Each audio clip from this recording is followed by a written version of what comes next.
What if I told you that, for nearly half a century, the world teetered on the brink of nuclear annihilation? This is the story of the Cold War, a geopolitical chess game between two superpowers, the United States and the Soviet Union. But it wasn't fought with armies and battles in the traditional sense. Instead, it was a war of ideologies, espionage, and the constant threat of global destruction. Our story begins in the aftermath of World War II. The Allies had just defeated Nazi Germany, but a new conflict was already brewing.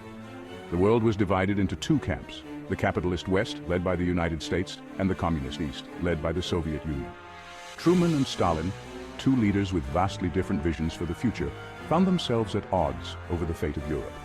As the Iron Curtain descended, countries in Eastern Europe fell under Soviet influence, while Western Europe aligned with the United States. Berlin, the heart of Germany, became the front line of this ideological war. The Berlin airlift of 1948 and the construction of the Berlin Wall in 1961 symbolized the deep divide and the lengths to which both sides would go to maintain their influence. But the Cold War wasn't just about borders and territories.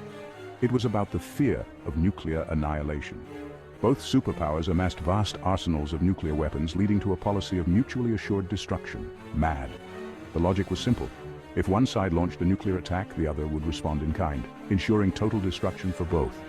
The closest the world ever came to nuclear war was during the Cuban Missile Crisis in 1962. Soviet missiles were discovered in Cuba, just 90 miles from the US coast. For 13 days, the world held its breath as President Kennedy and Premier Khrushchev navigated the tense standoff.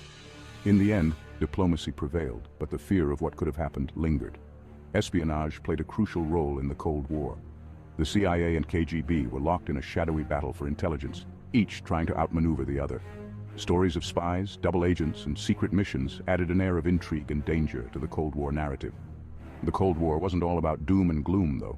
It also fueled incredible achievements in science and technology. The space race saw the Soviet Union launching the first artificial satellite, Sputnik, and the United States putting a man on the moon. These milestones showcased the power of human ingenuity, even amid rivalry. By the late 1980s, the tide began to turn. Economic struggles and a desire for freedom led to a wave of revolutions across Eastern Europe. In 1989, the Berlin Wall fell, symbolizing the end of an era. 2 years later, the Soviet Union dissolved, marking the official end of the Cold War. The legacy of the Cold War is complex. It reshaped the world order and left a lasting impact on international relations, technology, and culture. It serves as a reminder of the power of diplomacy and the ever-present potential for conflict when ideologies clash. With that said, thanks for watching, and until next time,